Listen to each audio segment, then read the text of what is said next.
Hello, I'm Heather Dawson, bringing you the best of California each week on our show. Now you can catch us throughout the state, including 2 stations in the Southland, Fresno, Monterey, and Palm Springs. So, as always, let's start off with a tour of headlines that made news around the state. Burbank. So do you want to be a millionaire? Well, the game show Who Wants to Be a Millionaire is looking for contestants. You have until July 15th to call a 1-800 number on your screen and try answering questions by putting the 4 choices in their correct order. If you get all 5 correct, you'll find yourself in Burbank for an upcoming taping day. Monterey. Cell phone maker Nokia has given the Monterey Bay Aquarium a $700,000 grant that will allow the aquarium to expand its environmental education partnership with a local school district. And Fresno. According to a study by the University of California, Davis, out of 100 Central Valley cities, Fresno was ranked the highest for having the greenest ideas for growth over the next 3 decades. Now, the city also has the state's top waste recycling program. Well, did you know that the world's largest producer of cheese is the United States? And California produces more dairy products than any other state, including Wisconsin. Nearly 1/4 of the country's milk comes from California, and 85% comes from the Central Valley. But not all cheese is created equal. Monique Sultani gives us a tour of the Modesto Dairy Farm, grabbing the attention of foodies and critics all over the world. We're here in the heart of the Central Valley at Fiscalini Farms, home of the world's best cheddar.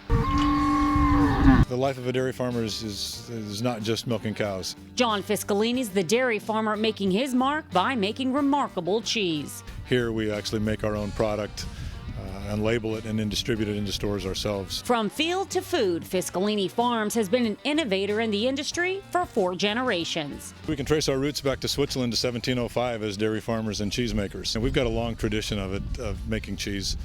And it's really nice to be able to see where you've taken the product that starts out as milk and actually follow it to the grocery store with your label on it. Grabbing a Fiscalini label means sinking your teeth into a cheese that will put you over the moon. Well, we won a competition in London, England in 2007 that was for the world's best extra mature traditional cheddar.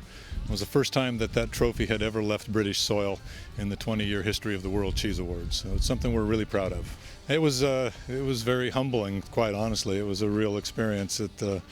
Good things happen to those who persist, I guess, but we were just tremendously overjoyed. And good things continue to happen for Fiscalini Farms, acquiring a wall of awards from the capital to the Queen of Daytime. We actually managed to make the O-list a year ago at Christmas time, and one of her 50 or 100 favorite products.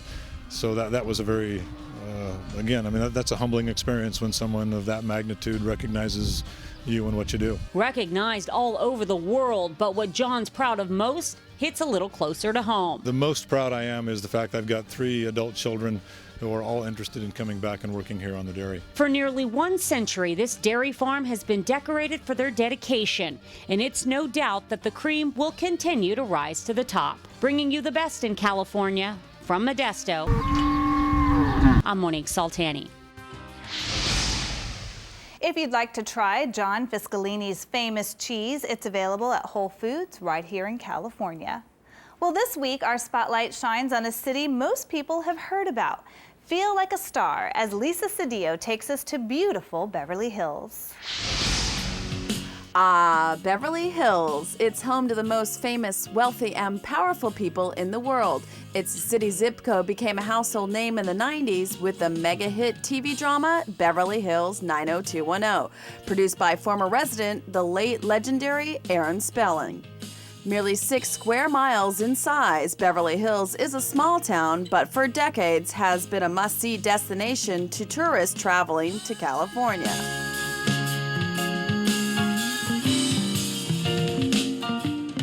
Rodeo Drive is one of the most exclusive and celebrated shopping streets ever, and home to famous designer boutiques like Gucci, Armani, Chanel, Valentino, and Christian Dior. And if you're in the mood for a beauty makeover, be sure to stop in at one of the city's plush salons like Jose Iber, where the stars come to get their signature looks for Hollywood's biggest events like the Oscars. For 4 decades, Jose Iber has been one of the most recognizable names in hairstyling. And with Emmy season upon us, our very own Heather Dawson got the ultimate Iber treatment. From her golden locks to this fiery red new look, Heather and her hair are ready to rock any red carpet. For a more local flavor, city residents can enjoy the Beverly Hills Farmers Market, open every Sunday, where they sell California's finest home fresh produce. Since I've been here, it has grown somewhat. We've gotten in more farmers, a few more food vendors. Like I said, we had to move the market 2 years ago, and then I was able to set up the separate organic section, which people really like. But one of Beverly Hills' best-kept treasures is the famous Greystone Mansion and Estate. It was built as a home by the Doheny family back in 1928, but now is owned by the city and open to the public to enjoy its beautiful surroundings all year round. For this Spotlight, I'm Lisa Sedillo. Education, brought to you by the California Lottery. Remember, when you buy a lottery ticket, California schools win.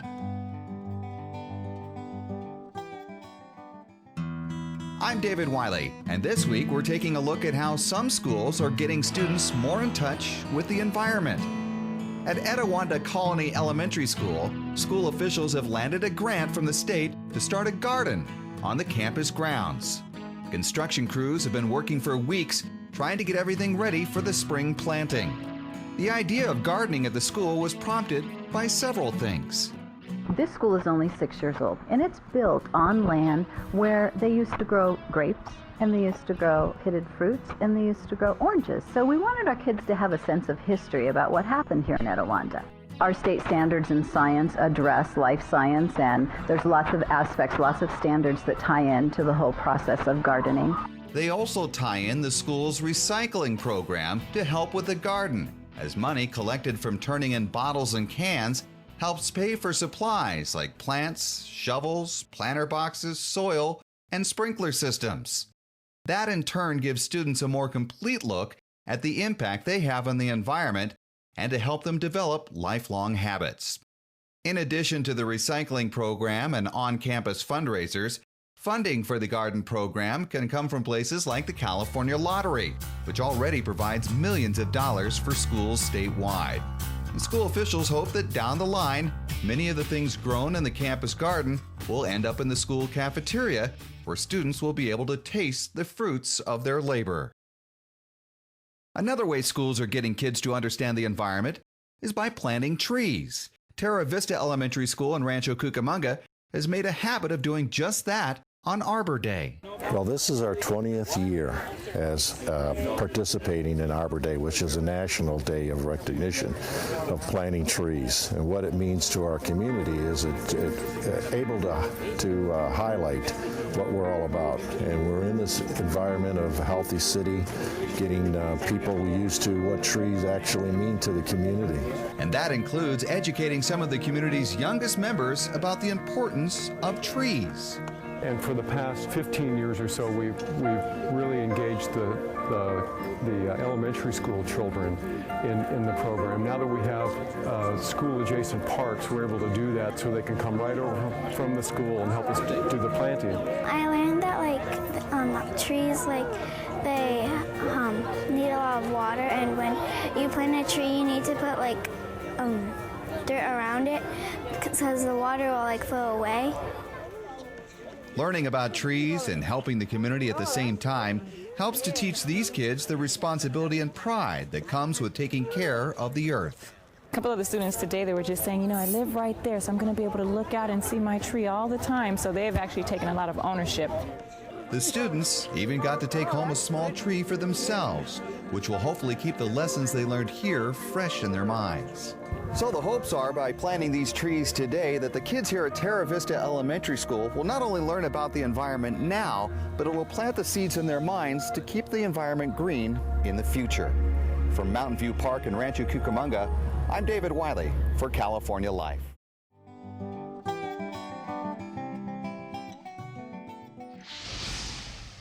And coming up next, from American Graffiti to So You Think You Can Dance to Dancing with the Stars, we profile a California dancing dynasty.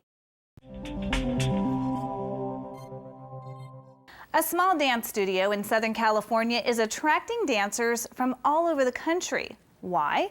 Well, because as David Wiley reveals, Redlands is home to one of the world's top dance instructors. Hidden away in this rather nondescript building in historic downtown Redlands may be one of the dance world's best kept secrets. It's the 5678 Dance Studio, run by renowned dancing instructor Buddy Schwimmer. Known as the King of Swing, for years Schwimmer was one of the best dancers in the business, working with some of the world's best known entertainers and even dancing in the classic film American Graffiti. Now he has students from all over the world coming to his studio in Redlands. And he even dared to give me a few pointers. Ouch. So what makes Buddy different? My success is that I can make almost anybody do something out there that they thought they couldn't do. I have fun when I create the music. You see all these counts on a page. I write all the counts down to the music and to create something to it. And to make that person who's maybe not the best dancer in the world look good, okay? It's wonderful. Now, if the name Buddy Schwimmer isn't familiar, you may know his daughter, Lacey Schwimmer, who is a featured professional dancer on Dancing with the Stars. And his son, Benji Schwimmer, won the second season of the Fox TV show, So You Think You Can Dance. And many of his other dance students have also had great success in national and international competitions.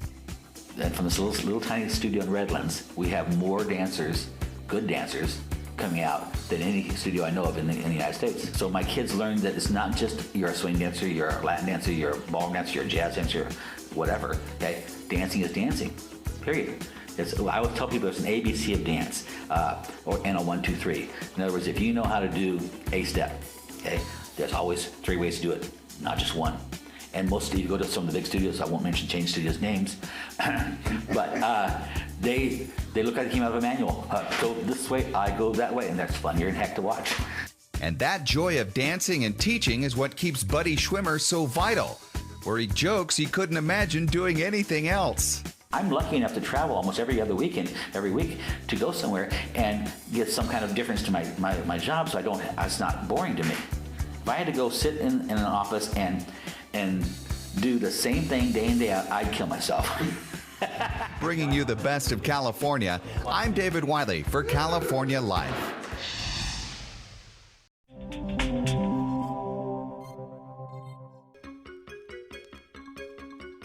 Well, here's a quick wrap-up of what's happening in the showbiz industry. There's talk that Goonies screenwriter Chris Columbus is working on a sequel to the film, which is rumored to include the original cast who last starred as the Gang of Misfits over 25 years ago. Generation X's favorite Saturday morning cartoon, The Smurfs, is making a big blue 3D comeback in a live-action hybrid film. The film is scheduled for release in theaters December 2010. Well, she'll always have the curves, but now you can have the clothes. Kim Kardashian has put her wardrobe up for sale on eBay, with all the profits going to the Dream Foundation. So not only will you be looking stylish, you'll be donating money to enhance the quality of life for people with life-threatening illnesses. Well, you may have wondered, just where does someone go to learn how to get into racing? Well, in our Burnin' Rubber segment, J.R. Ibarra has found a school in Fontana that answers that question. If there is a gateway to the world of racing, then karting is that first door of entry for any wannabe racer. The world of karting has long been recognized as the initial starting point for many racers in NASCAR, IndyCars, and Formula One. And that's where four-time national karting champion Jerry Henderson has placed his heart and soul. For 8 years, Henderson has been training up-and-coming racers of all ages at his unique karting school in Fontana, California. I train everybody. I start them out in baby steps. We go out and do a lead follow, nice and slow, as you saw earlier. That's the proper way to do it, and gradually get up to speed. And like I said, I've been at this a long time. I've held all different levels. And start them at 5. I have kid karts 5 years old up to 95. As long as you can walk and talk, and you can come out and do this. Judging by the reaction of many of Henderson's students, they are sure to be talking up their experience for a long time to come. Adrenaline rush, and being able to be in control of it, mostly. It's the first time I've ever been on a kart with this much power. It's fun. It's unreal. Now I can't wait to open throttle all the way. The Henderson karting experience is also a means for future racers of all backgrounds to get a real taste of speed, no matter the level of experience or physical ability.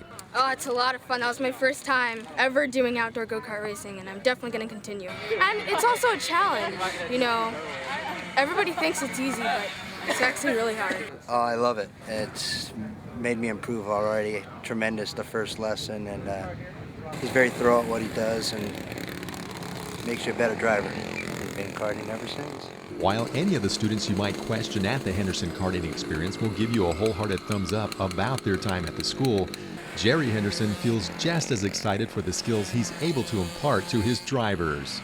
I love it. I don't know what else I'd do in my life, really. I mean, this is my life. I've been at this for a long time, and the fact that God's given me the ability to do this and to give back and to train people and to see these kids, you can just see a light come on in their eyes, and they just they get it. I'm lucky. I'm just a lucky man. That's all I can say. I've been sponsored by Mike Manning Karting. I better get him in there for a long time now, about 5 years, and we won a couple nationals together. He's a great guy, and he's really treated me well, and as well as the sponsors in the past.